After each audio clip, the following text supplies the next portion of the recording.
I have no idea. Oh, let's just assume that we are recording, because I don't fucking know. This is a confusing piece of shit, but whatever. Hello! I made the mic peak there. Don't be so loud. How do I turn this fucking thing down? Too much gain. Anyway, that's a good start. Hello, I am Swifto, and this is a thing which I've forgotten already. But it's a live stream, you know, and I'm going to be reading a story. And today, on Story Time with Swifto, for those watching the YouTube video that I'm going to make out of this live stream, because I don't think anyone's going to show up to this, but that's the nature of the beast. That's what I expected, but I'm rambling. Today, I am going to read. Can you tell I'm very nervous because I keep rambling? Haha, haha. I hope those creaks didn't go in the sound there and the sound of the computer. Please stop making so much noise. Please, computer. Please. So yes, we are going to read A Dream of Red Hands, because it's Halloween and it's a spooky story, I think. I've actually got no idea what it's about. I think it's a ghost story. So that's appropriate for the night that it is, that night. Sorry. That's this one, isn't it? Right, sorry. Yes, it's a story by Bram Stoker, which is a person more famous for writing, sorry, I got distracted by a noise. Writing Dracula and that whole thing with the vampires and shit. Yeah, I actually read that a couple of months ago. Well, I say a couple of months more. It's more like May time I read Dracula. It was alright. Dragged on a bit, but yeah, not bad. Okay. Oh God, I'm so nervous.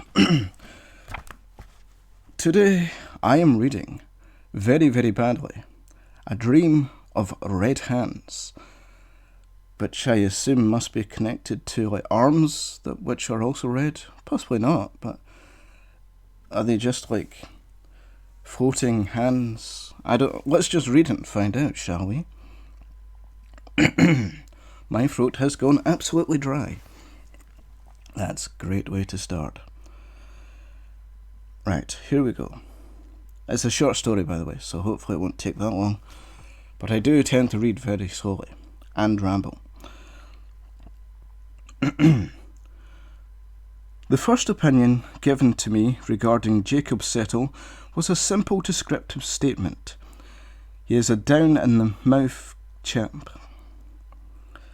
But I found that it embodied the thoughts and ideas of all his fellow workmen. There was in the phrase a certain easy tolerance and absence of positive feeling of any kind, rather than any complete opinion which marked pretty accurately the man's place in public esteem. Not sounding so spooky so far, is it? Still, there was some discriminatorily, that word, between this and his appearance, which unconsciously set me thinking, and by degrees I saw more of the place and the workmen. I think I read that wrong, sorry. I came to have a special interest in him.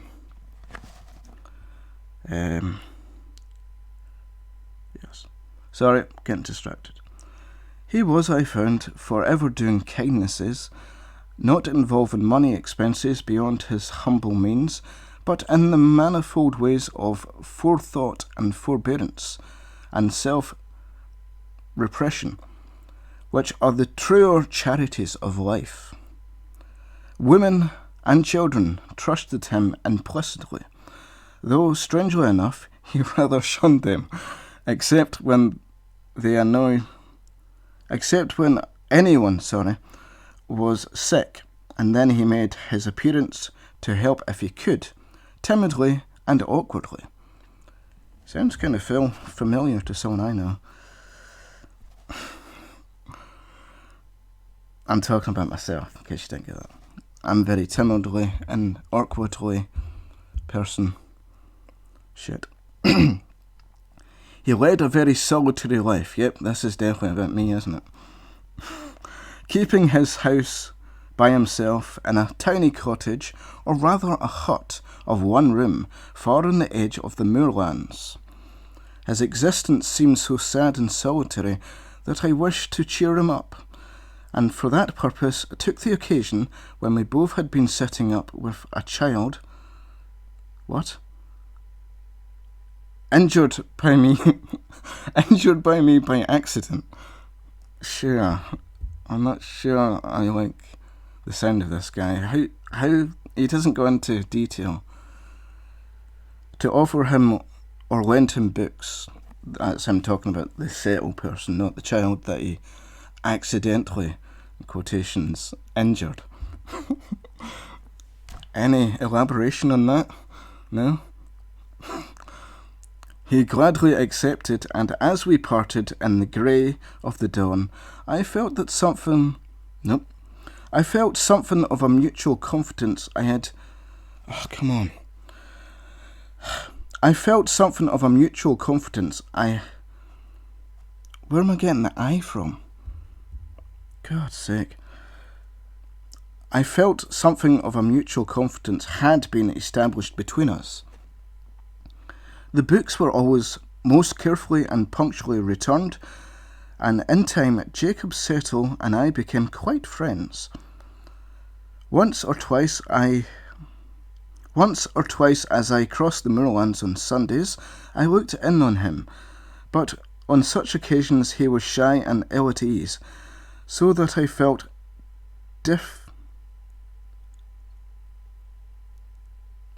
about calling him to see. Sorry. He would never under any circumstances come to my own lodgings.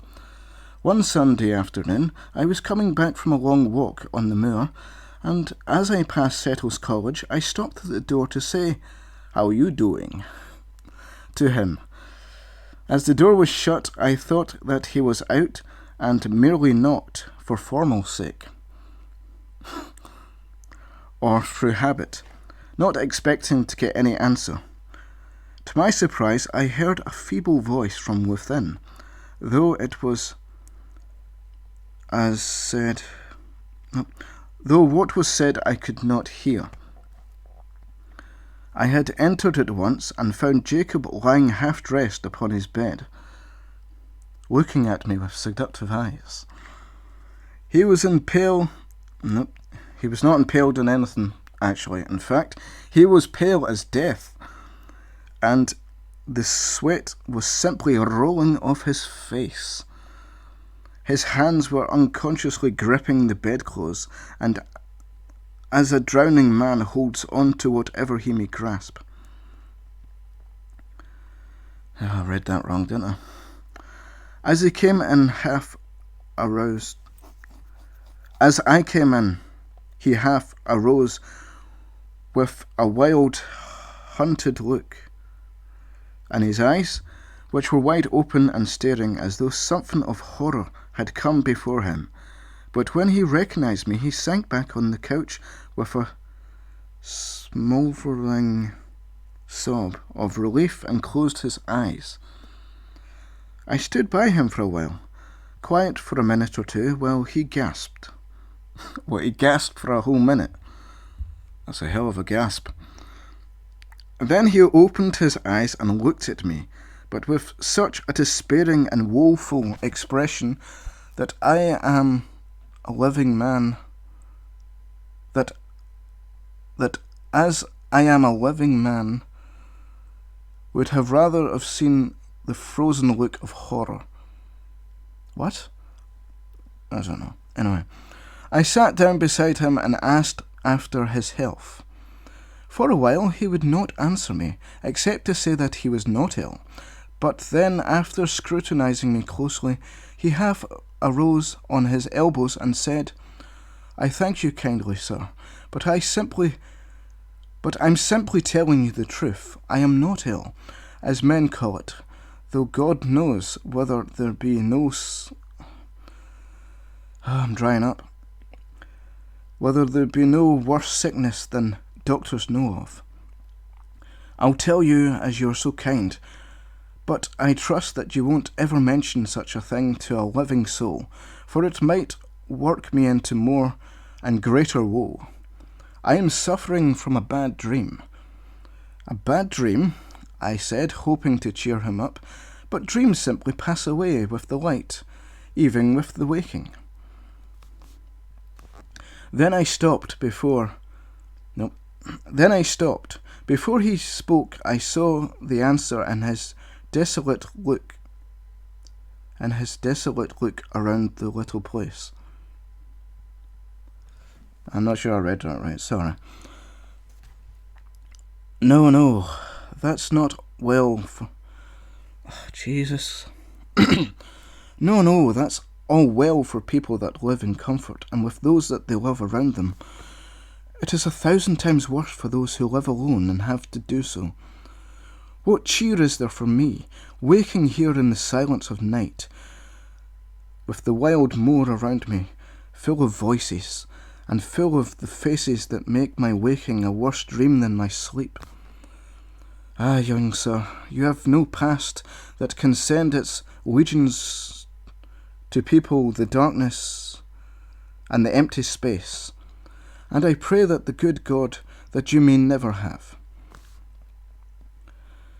As he spoke, there was such an almost irresistible gravity to his conviction and his manner that I abandoned my remonstrance again about his solitary life. Shut up. I felt that I was in the presence of some secret influence which I could not fathom. Don't think I've ever said that word before. Fathom. To my relief, for I knew not what to say, he went on. 2 nights past I have dreamt it. I was hard enough the first night. I bet you were. But I came through it. Say nothing.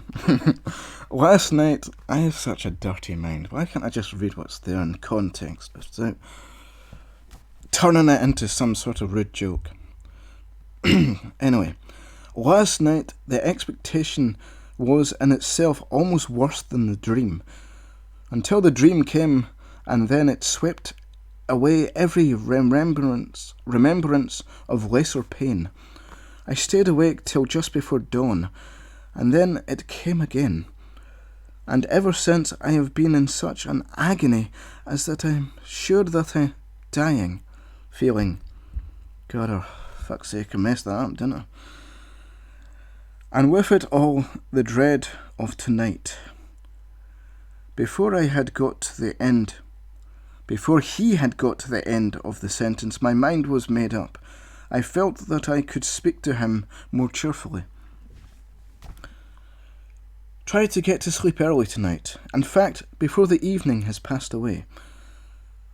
The sleep will refresh you, and I promise you there will not be any bad dreams after tonight. He shook his head hopelessly, so I sat a little longer, and then left him. When I got home, I made my arrangements for the night, for I had made up my mind to share Jacob Settle's lonely vigil in his cottage on the moor. I judged that if he got to sleep before sunset, he would wake well before midnight, and so, just as the bells of the city were striking 11, I stood opposite his door armed with a bag, in which were my supper, an extra large flask, and a couple of candles and a book.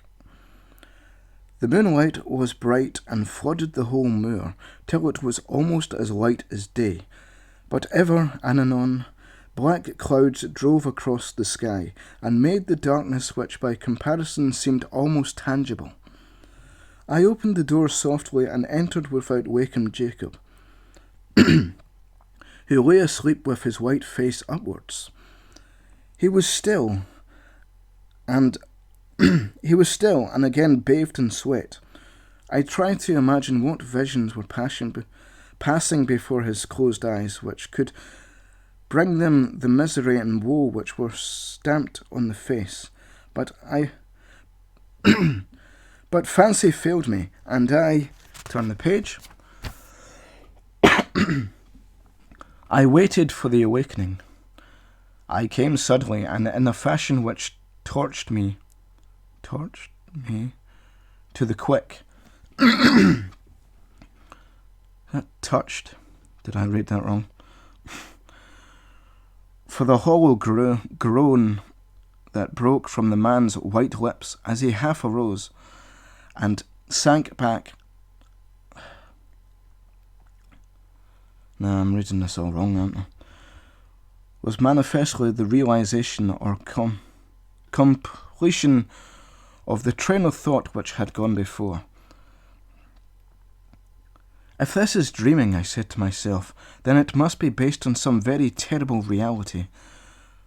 What can have been that unhappy fact that he spoke of? While I thus spoke, I realized that I was with him.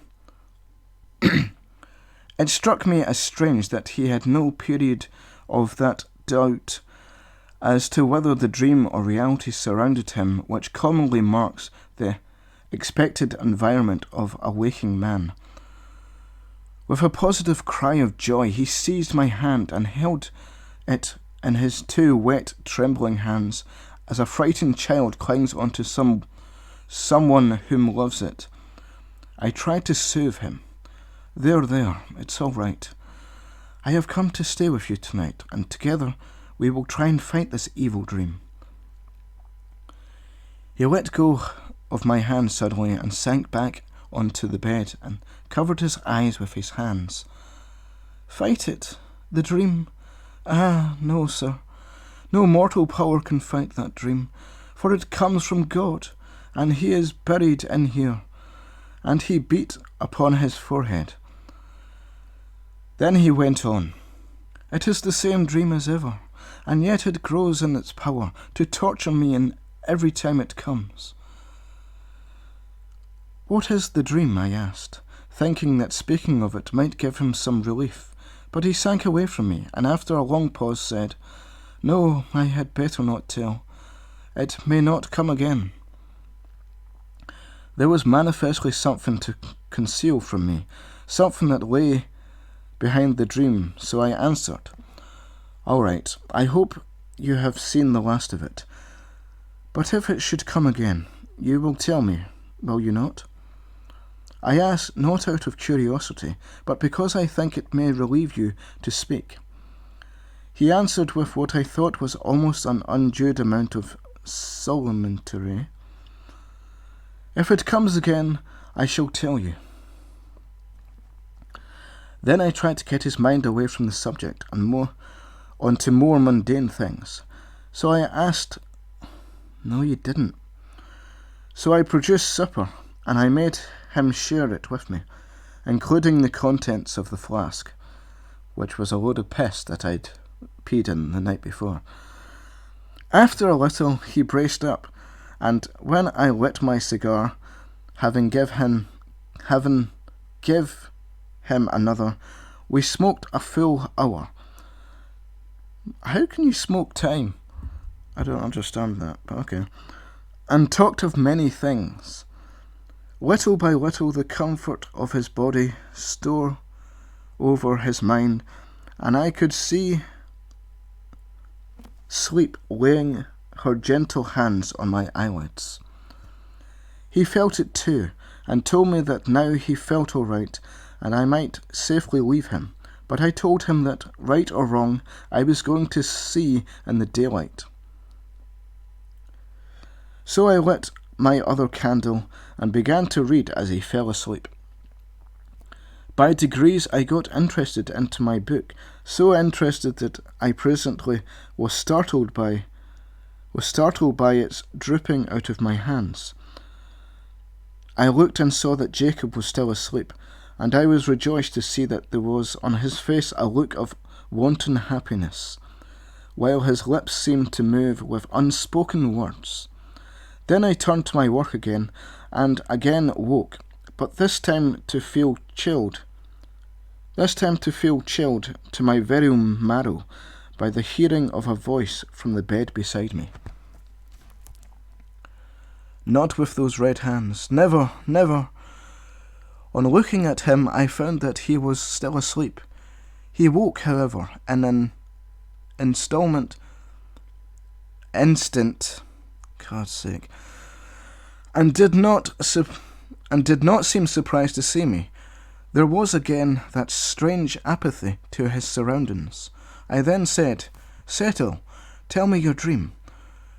You may speak freely, for I shall hold your confidence and I shall hold your confidence sacred. While we both live, I shall never mention what you may choose to tell me." I said I would, but I said that I would, but I had better tell you first what goes before the dream, that you may understand. I was a schoolmaster when I was very young, and it was only a parish school in a little village in the West Country. God, it's all gone wrong now. No need to mention any names, better not. I was engaged to be married to a young girl whom I loved and almost reverenced.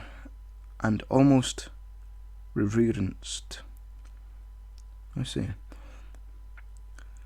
It was the old story.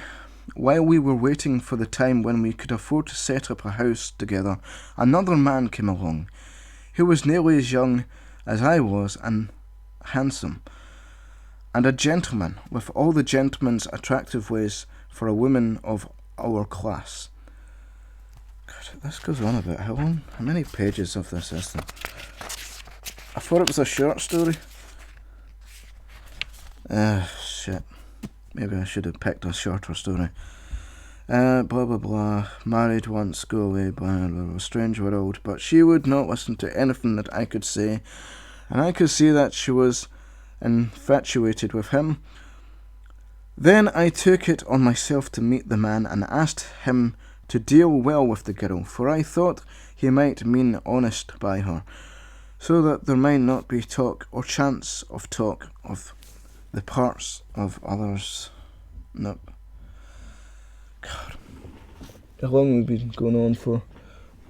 23 minutes. This is actually longer than I expected it to be. Let's see. Can we skip all this?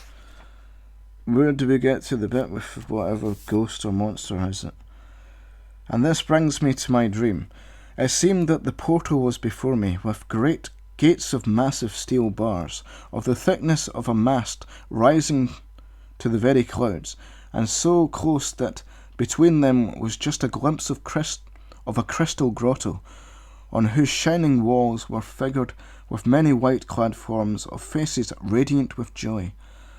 When I stood before the gate, my heart and my soul were full of rapture and longing that I forgot. What?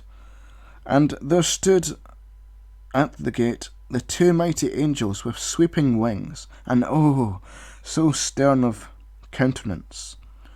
They each held in one hand the flaming sword, and in the other the latchet, which moved to and fro at the lightest touch. Near were the figures all draped in black, with heads covered so that only the eyes were seen, and they handled to each whom came to the white garments, such as the angels wear. Right. A low murmur came and told all that should put on their own robes, and with soil our angels would not pass them by, blah blah blah. This goes on for ages. Let's see. And then the angels raised their flaming swords to smite me down, and the horror was complete. I awoke. Again and again and again, that awful dream comes to me. I never learn from the experience. I never remember, but at the beginning The hope is ever that they're to make... Hold on. There we go. Can't have a live stream without a burp. Wouldn't be complete. Where was I? Something about dreams, angels, blah blah blah, but that's sent from God. Punishment. Never shall I be able to pass the gate, for the soil on the angels' garments must ever come from these bloody hands. Who is Hans? Never explained who Hans was. Don't know. I listened as in a spell as Jacob Settle spoke. There was something so far away in the tone of his voice, something so dreamy and mystical in his eyes that looked as if through me at the spirit beyond. Something so lofty in his very diction, something that I could improve on, and in such marked contrast to his work-worn clothes and his poor surroundings that I wondered if the whole thing were not a dream. Yeah, I get it, mate. You got a crush on this guy. Shut up already. We were both silent for a long time. Okay. And I kept looking at the man before me in growing wonderment. Do you want to just climb into bed with him now and get it over with? Now that his confession had been made, his soul, which had been crushed to the very earth, seemed to leap back up to uprightness with some resilient force. But that's not the only thing that rised up that night, eh? I suppose I ought to have been horrified with his story, but strange to say I was not. Okay, maybe you're a sociopath, whatever. It certainly is not pleasant to be made the recipient of the confidence of a murderer. When did that happen? Well, maybe I should have read the whole thing instead of skipping it. I think he murdered someone. That explains the red hands. Okay. But this poor fellow seemed to have had not only so much provocation, but so much self-denying purpose in his deed of blood that I did not feel called upon to pass judgment on him. My purpose was to comfort, so I spoke out with what calmness I could, for my heart was beating fast and heavy. You need not despair, Jacob Settle. That's a bit weird just to say his whole name like that, but okay. I thought we were like compadres, you know? Okay, you need not despair, Jacob Settle. God is very good, and his mercy is great. You say that. Live on and work on in the hopes that someday you may feel that you have atoned for the past. Oh shit. I've messed up my book. Got water on it. Here I paused, for I could see that deep, natural sleep this time was creeping upon him. Go to sleep, I said. I shall watch with you here, and we shall have no more evil dreams tonight. So I slipped off my nightclothes and went into his bed, and there I cuddled him softly. He made an effort to put himself together and answered, I don't know how to thank you for your goodness to me this night, but I think you had best leave now. I was disappointed with this, as I thought we were going to have sexy boom times. Anyway, he continued, I'll try and sleep this out. I feel a weight off my mind since I have told you all. If there's anything of the man left in me, I must try and fight out life alone. I'll go tonight as you wish, I said. But take my advice. Do not live in such a solitary way. Go among men and women. Okay. Live among them. Share their joys and their sorrows, and it will help you forget. This solitude will make you melancholy mad. I like that, melancholy mad. I will, he answered, half unconsciously, for sleep was overmastering him. I turned to go, and he looked after me. When I had touched the latch, I dropped it, and coming back to the bed, held out my hand. He grasped it with both his as he rose to a sitting posture, and I said my good night, trying to cheer him. Heart, man, heart. There is work in the world for you to do, Jacob Settle. You can wear those white robes yet and pass through the gates of steel. Then I left, and then he died. A week after I found his cottage deserted, and on asking at his works, was told that he had gone north. No one exactly knew whither. 2 years afterwards, I was staying for a few days with my friend Dr.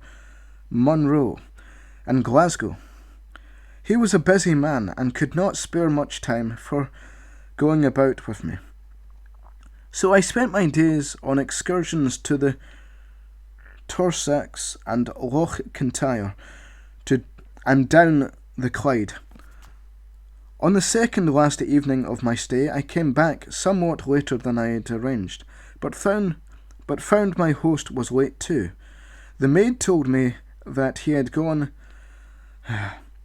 been sent for to the hospital, and a case of accident at the gasworks, and the dinner was postponed for an hour. Sorry, I'm drying up here. Hope you don't mind if I take a sip of the water of life, which is water. Anyway, getting back to it. Gasworks, dinner, hospital. At the hospital, I found him washing his hands in preparation for starting for home. Casually, I asked him what his case was. Oh, the usual thing. A rotting rope and men's lives of no account. Fucking hell, alright. 2 men were working in a gasometer when the rope that held their scaffolding broke. It must have occurred just before the dinner hour, for no one noticed their absence till the men had returned. There was about 7 feet of water in the gasometer, so they had a hard fight for it, poor fellows. However, one of them was alive, just alive, but we have had a turn the page hard job pulling him through. It seems that he owes his life to his mate, for I have never heard of a greater heroism. They swarmed together with their strength lasted.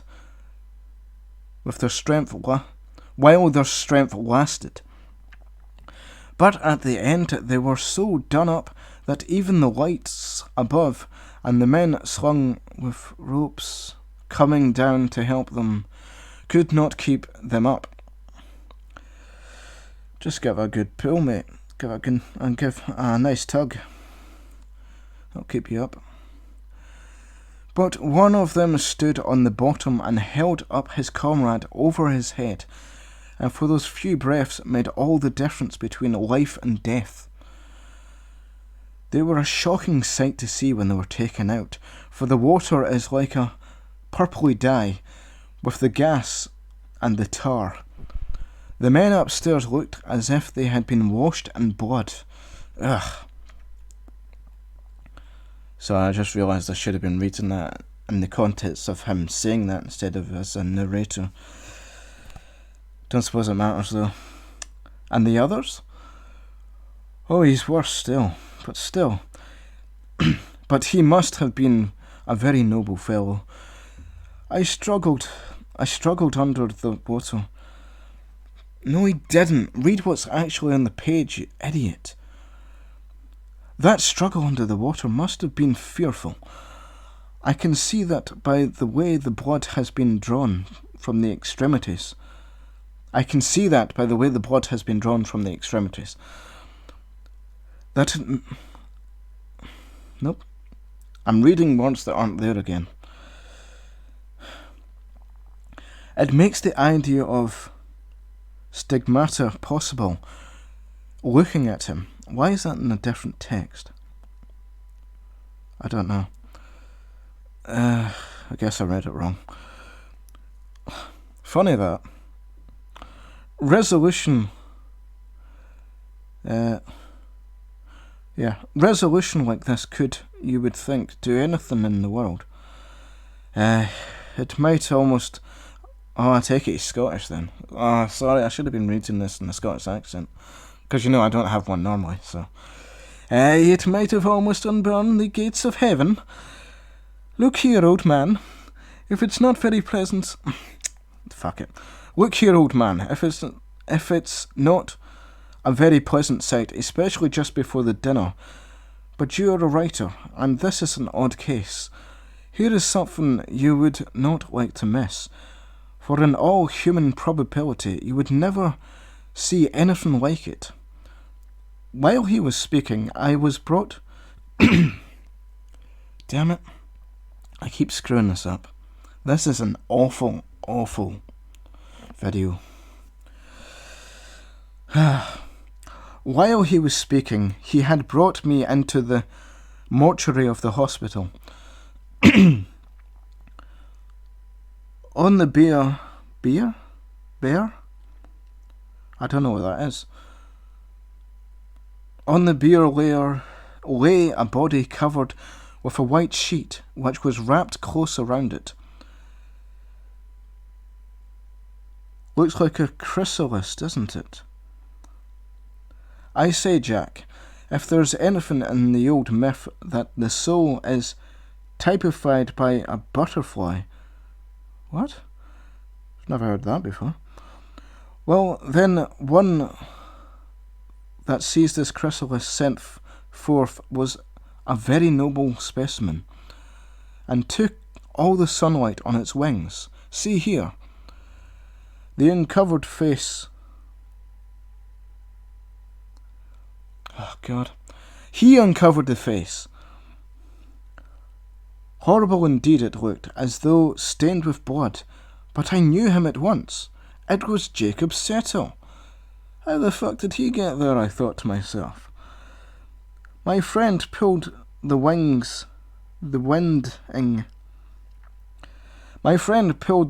sheet further down, his hands crossed on the purple breast as he had been reverently placed by some tender-hearted person. I thought that was two words, but it's put together. Okay. As I saw them, my heart throbbed with a great exultation. For the memory of his harrowing dream rushed across my mind. There was no stain now on those poor hands, brave hands, for they were blanched white as snow. And somehow, as I looked, I felt that the evil dream was over. That noble soul had won a way through the gates at last. The white robe had now no stain for the hands that had put it there. And that was the dream of Red Hands. An interesting little story. Not exactly very spooky, I guess. Well, I guess it's a kind of ghost story. With the guy showing up at the end. I take it the implication there was that he came back and he managed to save this other guy and that got him into heaven. Alright, well, fair enough, I guess. So that was that. Story time with Swifto. And now it is time to change. And I don't know how to do this on this thing by itself again. Bear with me. No. Alright, I'm gonna try and go on and hope Well, first I'll change this, I guess. There we go. Try and get on and see if I can change the category without the stream crashing. That may well do. I think it already has, actually.